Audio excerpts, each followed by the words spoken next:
20 মের পর বঙ্গোপসাগরে লঘুচাপ সৃষ্টি হতে পারে বলে জানিয়েছে আবহাওয়া অফিস। যা নিম্নচাপের রূপ নেওয়ারও আশঙ্কা রয়েছে। মাঝে মাঝে বৃষ্টি হলেও দেশ জুড়ে চলমান দাবদাহ পুরোপুরি কমবে না বলে জানান আবহাওয়াবিদরা। হাবিব রহমানের রিপোর্ট।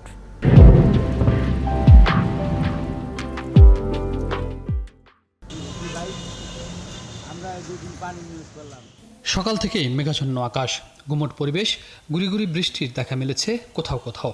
ঢাকা, ময়মনসিংহ, সিলেট, বরিশাল সহ বেশ কিছু জেলায় বৃষ্টির সম্ভাবনার কথা জানিয়েছে আবহাওয়া দপ্তর।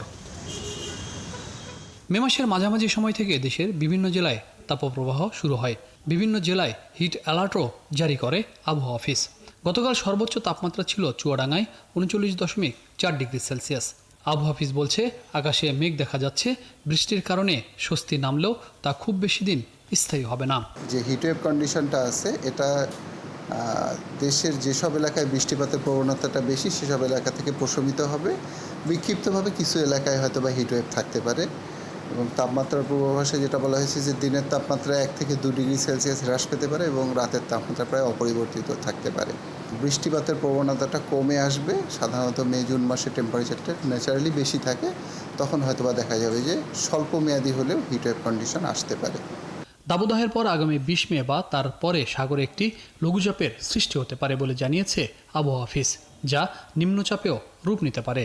তবে তা ঘূর্ণিঝড়ের রূপ নিবে কিনা তা এখনই বলা যাচ্ছে না। প্রি মনসুনে সাধারণত বে অফ বেঙ্গলে সাইক্লোন তৈরি হয়েই থাকে প্রতি বছরে, তো এবছরও তার ব্যতিক্রম নয়। আমরা ধারণা করতেছি যে 20 তারিখের পরবর্তীতে বে অফ বেঙ্গলে একটি লঘুচাপ তৈরি হওয়ার সম্ভাবনা আছে। এবং বে অফ বেঙ্গলে যদি কোনো লঘুচাপ তৈরি হয়, এটা আসলে বাংলাদেশ, ভারত, মায়ানমার 3 দেশের যে কোনো দিকেই যেতে পারে। তো আসলে এখনও কোন দিকে যাবে বা এটা কোন স্টেজ পর্যন্ত যাবে এটা বলার মতো পরিস্থিতি এখনও তৈরি হয়নি। এপ্রিল মে বঙ্গোপসাগরে ঘূর্ণিঝড় সৃষ্টির মাস। সেই ধারাবাহিকতায় এবারও সেখানে এক বা একাধিক ঝড় সৃষ্টি হতে পারে বলে পূর্বাভাস আবহাওয়াবিদদের। হাবিব রহমান, 71, ঢাকা।